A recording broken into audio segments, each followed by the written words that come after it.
जय श्रीराम। तर mutual fund किंवा stock market मध्ये पैसा इन्व्हेस्ट करून चांगल्या पद्धतीचं रिटर्न आपल्याला मिळवायचं आहे, त्याबद्दलचं मार्गदर्शन मी तुम्हाला करत आहे। आपला उद्देश संबंधित लोकांना यामध्ये एज्युकेट करणं, त्यांची इन्व्हेस्टमेंट स्टॉक मार्केटमध्ये कशी आणता येईल हा आहे।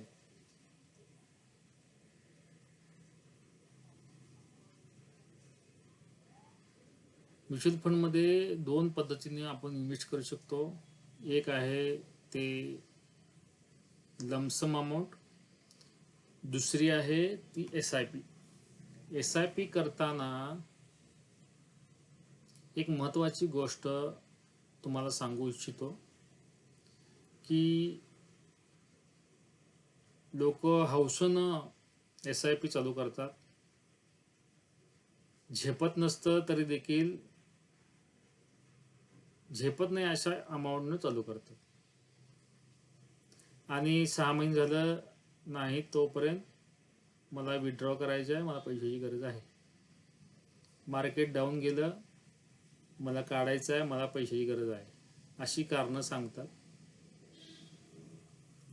तसं करायचं नाही आहे कधी सुद्धा। मार्केट 2-4% जरी डाऊन गेलं तरी येणारे 25 वर्ष ही भारताची आहेत, हे तुम्ही डोक्यात ठेवा आणि त्या दृष्टीनं तुमचा long horizon mutual fund SIP ही ठेवली पाहिजे।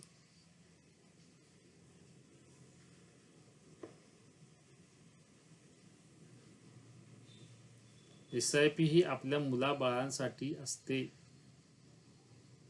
SIP एखादी मोठी गोष्ट भविष्यामध्ये तुम्हाला करायची आहे, उदाहरणार्थ मुलांचं लग्न किंवा एखादी जागा घ्यायची आहे किंवा एखादा फ्लॅट घ्यायचा आहे, बांधकाम करायचं आहे किंवा मला बिझनेस करायचा आहे, याचं प्लॅनिंग करून आपली सेविंग SIP मध्ये आपल्याला इन्व्हेस्ट करायची आहे आणि SIP मध्ये मोडायची नाही आहे। भले तुम्ही छोटी SIP करा, खरं ती ठरवलेल्या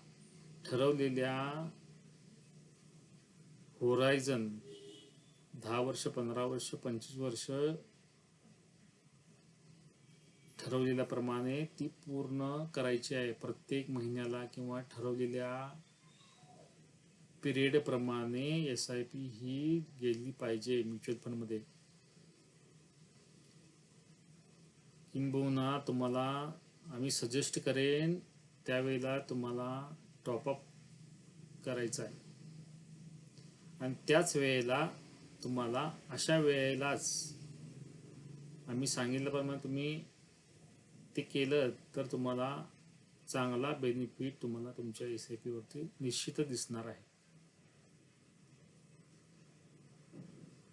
माझे चॅनल सबस्क्राईब करा आणि बेल आयकॉन दाबा की तुम्हाला पॉपअप होईल की व्हिडिओ मी काढलेला आहे। नमस्कार।